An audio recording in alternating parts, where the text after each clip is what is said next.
ښځې سره میلاوېدو نه مخکې دا دعا ویل پکار دي. عن ابن عباس رضي الله عنه قال قال رسول الله صلى الله عليه وسلم لو أن أحدكم إذا أراد أن يأتي أهله قال بسم الله اللهم جنبنا الشيطان وجنب الشيطان ما رزقتنا فإنه إن يقدر بينهما ولد في ذلك لم يضره الشيطان أبدا. عبد الله بن عباس رضي الله عنهما وی چې رسول صلی الله علیه وسلم فرمایلی دی چې کله یو کس خپل ښځې سره د جسمانی یعنی فیزیکل ریلیشن او د انټرکورس اراده وکړي نو دغه وخت کې دا دعا ویل پکار دي چې یا الله مونږ ستا په نوم باندې مدد غواړو، یا الله مونږ د شیطان نه وساته، ځکه چې په داسې موقع باندې شیطان په انسان باندې هم حمله ورکیږي او زمونږ دغه اولاد او دغه بچي چې تا مونږ کوم زمونږ دپاره لیکلي دي نو دغه هم د شیطان نه محفوظ وساته. نو د دې دعا نه وروسته چې الله کوم بچی ورکړي دی له دې دواړو له نو هغه به الله سبحانه وتعالی د شیطان نه محفوظ ساتي، د شیطان د شر نه به محفوظ ساتي.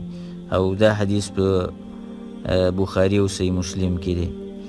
دوباره د فیزیکل ریلیشن نه مخکې اودس کول دا مستحب دي. او مستحب مطلب دا دی چې یعنی ښه خبره ده، یعنی فرض نه دي. که یو سړی ونه کړي په دې کې څه حرج نشته، خو ښه خبره دا ده چې وکړي ده.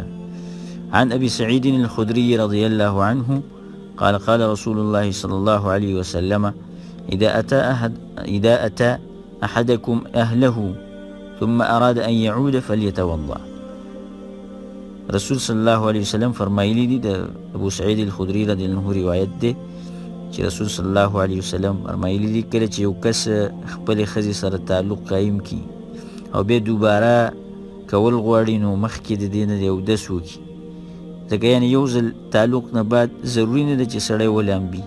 لږ لږ ټایم وروسته که دوباره کول غواړي نو ضروري دا ده چې ضرور نه دا خبره ضرور نه ده چې دا د لامبلو نه به وروسته کوي، یعنی دوباره تعلق کې هیڅ مسله نشته، خو صرف بهتر او غوره خبره دا ده چې دا اودس وکړي.